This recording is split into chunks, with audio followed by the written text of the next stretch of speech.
John writes, new guy here. Can Mr. Perry explain the pros and cons of the modifications they offer? Cutback, race finish, etc. So a lot of times a cutback in some situations will drop the RPMs down of the engine and move the impeller closer to the vanes in the pump. And sometimes it'll help it hook up better. Sometimes it will let it hook up too good and then it counteracts the situation. So you kind of have to be careful about how much you choose to cut things back. It also does decrease the distance between the back of the blades of the impeller and the leading edge of the pump, the vanes in the pump, which sometimes can create a problem if you were to pass some debris and everything's too close to each other and it ends up busting the vanes or bending the blade. So as far as the race finish is a finish of 180 grit belt versus an 80 grit belt. So we have a handheld belt sander that we use to finish the impeller. And the race finish, we use a 180 belt, which isn't polished. It still has a brush finish, but it is very fine.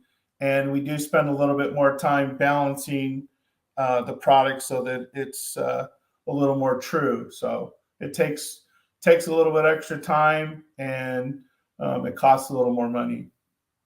Okay.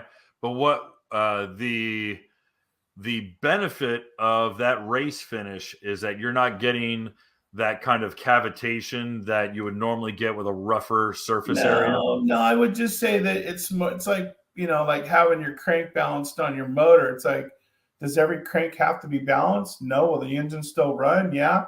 But, with the race finish, you just know that it had more time spent with it. Can we tell the difference between the race and the wreck finish? I would say you're splitting hairs at that point, and I don't even think you could measure it with the radar gun or a GPS. I think it's just knowing that it's done a little bit, had a little bit more love put into it, I guess. Right. It's just a superior product. It's like you said, it's had more hands-on, it's had more time and care to it. Hey guys, thanks for hanging out. This clip was taken from our weekly podcast that we record here every Sunday night at 8 p.m. Eastern Standard Time. If you want to watch the whole video, you can go to the Watercraft Journal's YouTube channel, go to playlists, and then click on live sessions. You're going to see it there. Otherwise, go ahead and leave a like, a comment, and definitely subscribe to the channel. It helps us grow.